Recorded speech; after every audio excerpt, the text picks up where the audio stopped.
All right. Hi everybody. I'm starting a new video series on this Charger, the work that I'm doing with my car here. My name is Grant. I live in Las Vegas, Nevada, or just outside Las Vegas. And I just recently got a new digital camera, and I've seen a lot of videos online with people that have done all kinds of informative videos, and I thought, how fun would it be to do my own? So I went out and recently got a camera and replaced the old camera that I had, and now I'm starting a series of videos that I'm going to do on this car. Just to tell you a little bit about this car, it's a 1969 Dodge Charger. I bought it not from the original owner, but I bought it from a guy that lives out here in Nevada, and he had the car for like 25 years.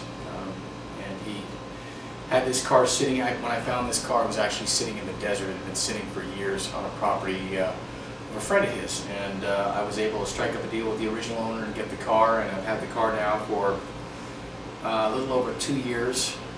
It's June 5th, 2016, and I bought it in March of 2014, so it's been a little over 2 years. And when I got the car, it was pretty rough. Frame rails were solid on it, the roof is solid on it, the cowl is solid on it, engine compartment, but the trunk floor and pretty much a lot of the back end of the car needed to be replaced. I didn't realize how bad it was until I actually got into it. I knew the quarter panels were going to need to be replaced, and the outer wheel houses, but I didn't know a lot past that. But this is a numbers matching car. It wasn't a high option Charger. It's a 318 car with a column shift, and the plan is to convert it to a 440, probably a Kiesler pistol grip 5-speed manual trans setup. So that's what I want to do with this car, but that's a ways down the road. I've got a lot of other projects going on with my house and everything else, so I work on the Charger when I can work on the Charger, and I get a little bit done here and there, but it's not anything that's going to be done anytime soon. So I'm taking these video recordings just so I can document the process and share some ideas online. I learned a lot of things online watching guys posting videos on YouTube on cars like this, and gave me a lot of tips and tricks, and I've learned a lot of things along the way. This is the second restoration that I've done on a vehicle. The first one was a '69 Camaro convertible that I did. It's actually the first real car that I really got into doing a lot of welding and steel repair and things like that. This car, in terms of the body, is a lot more complex than that '69 Camaro. The way that these panels come together with all the curves and the way these cars were put together, it's a lot more work. So it took a lot more skill, it took a lot more time to get it done. And but I'm hoping one day it'll be awesome. I try to be real, detailed in the work that I do, and I've kind of taken it slow with this Charger, done everything the right way so far, I think, to the best of my ability anyway. I don't do this kind of work for a living. This is a hobby, and this is my second project, and I put a lot of time and energy into this car, so hopefully one day it'll come out great. But having said that, I've got a nickname for the Charger. Her name is Jane. You guys probably might say, yeah, that's kind of weird. Why would you nickname a Charger Jane? Well, this was a numbers matching car, never been hit. It wasn't a high option car or anything like that, but I found something really cool when I took it apart. When I stripped the interior down, it had never been taken apart before, and I found something really cool, and it's right here. Check this out. You guys will recognize this. This goes on the upper door, and it's got the Charger medallion on it, but when I pulled it off, I found on the inside, if you can see this or not, I'll bring it up to the camera on a tripod, but whoever put the car together signed her name, and I thought, how cool is that? Pay a little tribute to the person that, one of the people that had a hand in putting this car together. So, Charger's nickname is Jane, and I'm going to come over here to the tripod. And pardon me for my poor camera skills right now, but this way, if I pick up this camera, I can take you over to the car and show you a little bit more about what I've done. So I'm going to pan back a little bit, kind of give you an idea of what's going on here. So here's the car, and you can see by looking at it that it's got new front fenders. I did the Restorer's Choice fenders and put on the car, and these fenders aren't cheap. I mean, they're like $700 a piece. Come over here a little bit. It's got a new hood on it, and the hood's awesome. So what a great piece of work that is. They did a great job when they made that hood. The fenders are pretty good. I would say 95% out of 100 for the fenders. All the brackets and everything are in place. The only thing I noticed on the fender that I didn't care for was on the passenger side over there, there's no cutout for the antenna. And the way they braced it up underneath isn't like the rear fender, or like the original fender, so that's kind of weird. Maybe they forgot it when they tooled it or whatever, I don't know. But anyway, so the cowl has all been taken down to bare steel. And just a quick shot of what this looks like here. The lower radiator core support was bent and tweaked, so I put a new one of those on. I've got the original grill sitting in it. The grill is going to need to be replaced. This whole piece here, I'm going to replace it with the aftermarket one. So this is pretty much just a shot of the front of the car. The cowl is in great shape. I'm going to take the instrument panel off and have it, actually I'm going to take it down and media blast it and powder coat it the correct black, and then get a new, obviously it needs a whole new interior. The interior on this thing was pretty trashed. But I'll show you the inside here. See what kind of work I'm doing. Up around those corner windows needed a lot of work. I had to repair all that stuff. It was rusted out pretty bad, and you know, they don't make those inner pieces. They made, well, maybe they do now, but they didn't when I did the car. So that took a lot of work. As you can see, that's the original floor, and the floor is all in great shape. It's in wonderful shape, actually. Frame rails are solid, the floor is good. The only place I had to worry about was up here. If you look here, I put in new floor pans in the toe area. That side over there was pretty rusted out in the toe area, and this side not so much, but I wanted to make it uniform, and I wanted all new metal in there. So even though it wasn't too bad, there was still a couple areas you could see through, so I just cut the whole thing out and replaced it. You can see I've got a shifter tunnel in there. I'm going to go ahead and I'll be putting that in so I can convert the car over to a manual trans. All the welds on here were welded from the inside of the car and on the bottom, so they're welded on both sides.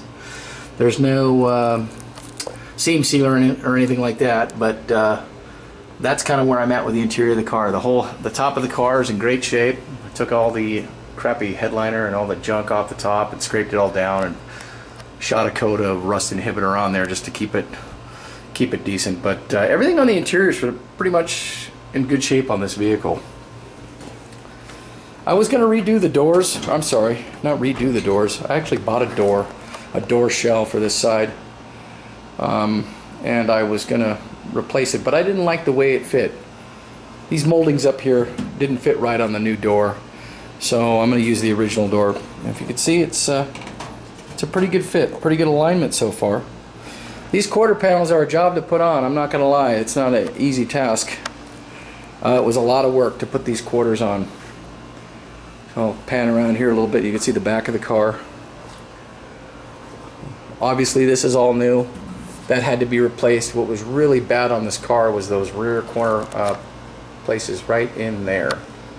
That was bad on both sides. They were just really rotted out. And unfortunately they don't make the structure underneath the deck filler and the quarters, this area down in here underneath the back, the underlying steel, they don't, if they make it now, maybe they make it now, I don't know if they did, but they didn't make it when I put these quarters on, and I had to fabricate my own pieces. So that took a lot of work.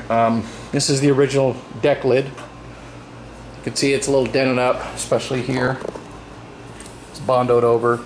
Somebody hit it with something here, I don't know what they did, but I was thinking I was gonna get rid of it, and then I thought, yeah, you know what? For 550 bucks, I'll keep the original one. Give you a shot of the trunk. Pick this up. So here's the trunk. It's got a whole new trunk floor, new drop-offs, brackets I pulled off the original trunk and I put in this car. Everything up under here has been, I don't know if I can get the camera in here, but you can see that it's all been cleaned and primed and pretty much ready for paint. These wheel houses are the original ones, the inner wheel houses. The outer wheel houses were shot and I had to replace them. So when I put the trunk in, I ran a bead of seam sealer in here just so you can see.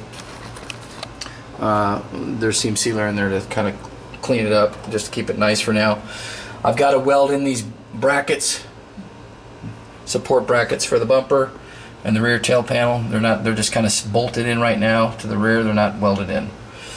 And a shot of it from here. So a lot of this stuff I reused. I reused the bracket for the lock, support bracket there. I reused these. They came off the original, you know, but this was a lot of work putting all this together, putting these gutters in and everything in here and making it all fit right is just, you know what, I know I wouldn't want to do it for a living. It's a tremendous amount of work. One thing I could say on a car like this, any restoration for that example, is you really have to measure everything out and really look at what you're doing to get it right. Seam sealer, or I'm sorry, when this was made from the factory, this was all filled in with lead like these cars were back in the day. That's all been cleaned up and replaced. I plug welded it and then did a solid B-law all the way across just for make it a stronger, you know, a stronger area. That's a flex problem in these Chargers. This is the other quarter panel on this side. So I'll show you what I did on these quarter panels. You know, when I put this car together, kind of a look here, see that the floor is in good shape. Everything else is pretty much in good shape. It was just these quarters were shot and the back end of the car. So if you look here, you can see where I had to grind it down, but I plug welded everything here. And, you know, you typically use a spot welder to put this stuff on, but I wasn't going to buy a spot welder, especially a cheap spot welder like at Harbor Freight or something like that to do a car like this.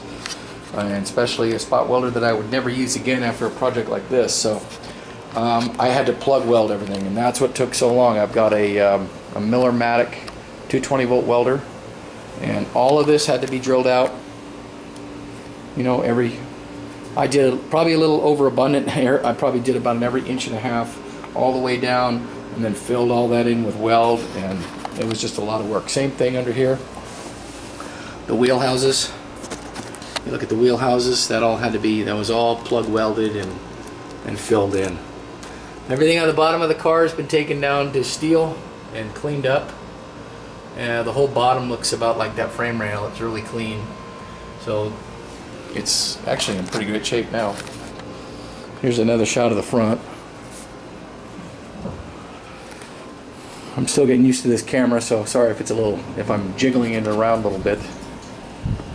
But that's the passenger side door. It's a little dented up. You can see down here. It's got some, if I hold it this way in the light, you can see it's definitely got some, it's had some days. It's not too bad though. Pushed in a little bit. But it took a lot of work to get these panels to line up. And this is, bear in mind, just a rough fit. This isn't, you know, I don't have this in any means ready for body or paint or anything like that right now. This is just, you know, getting these parts out of the box and bolting them in just to kind of see where things are, just to halfway align stuff before I, you know, really get in and tweak it. But it's all cleaned up under here too. It's all been painted and cleaned up, and this car was pretty rough, but it's definitely coming along.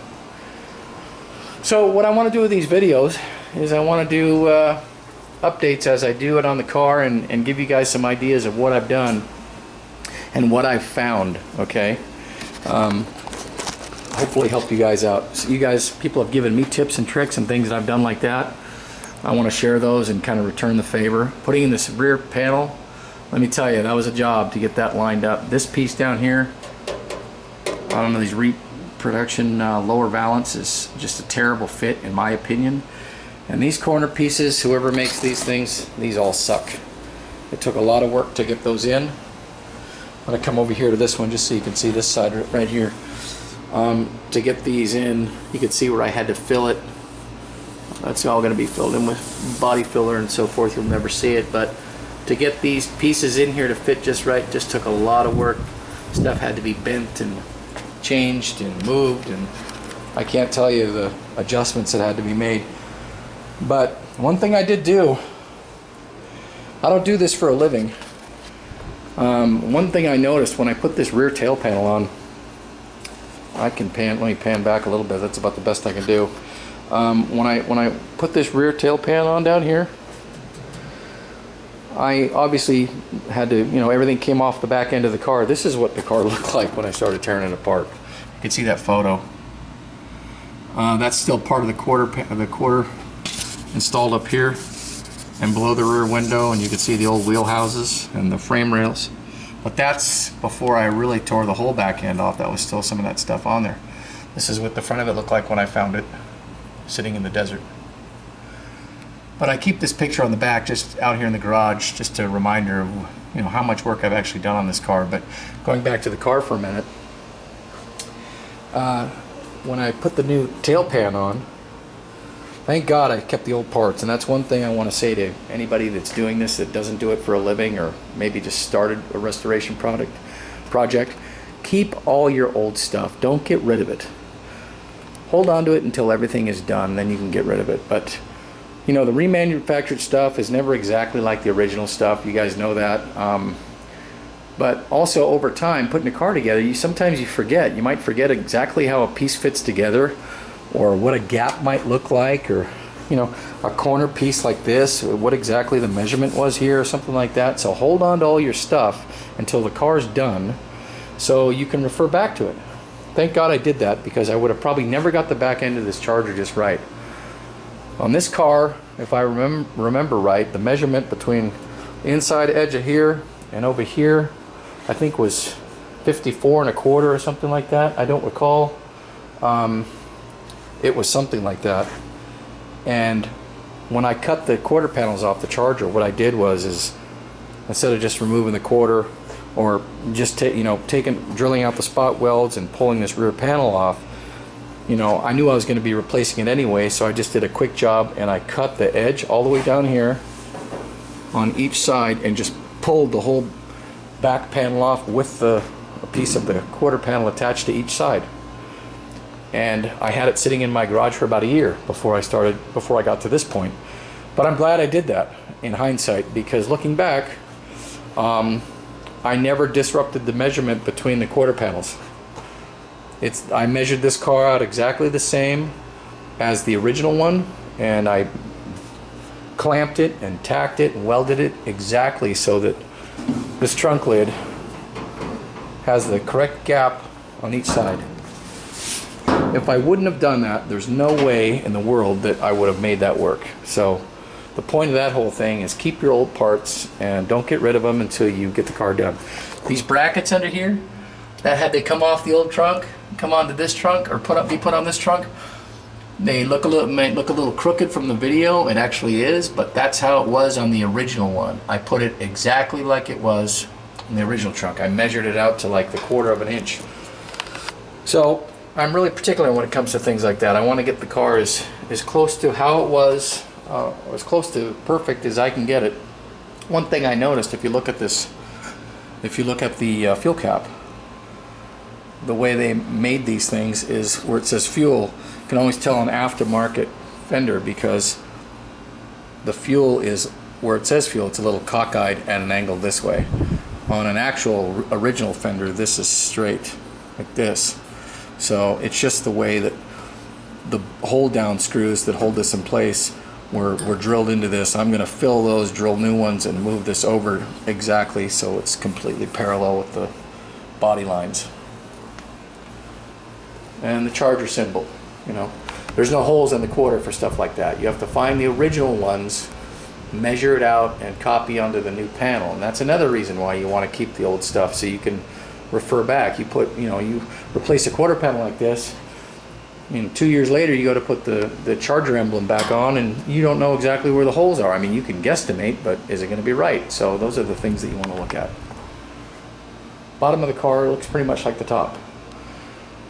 Luckily the roof didn't have any problems, and everything else is pretty much as you see it. So I'll take a picture of the front. I've got the garage door down in here because it is blistering outside here in Nevada.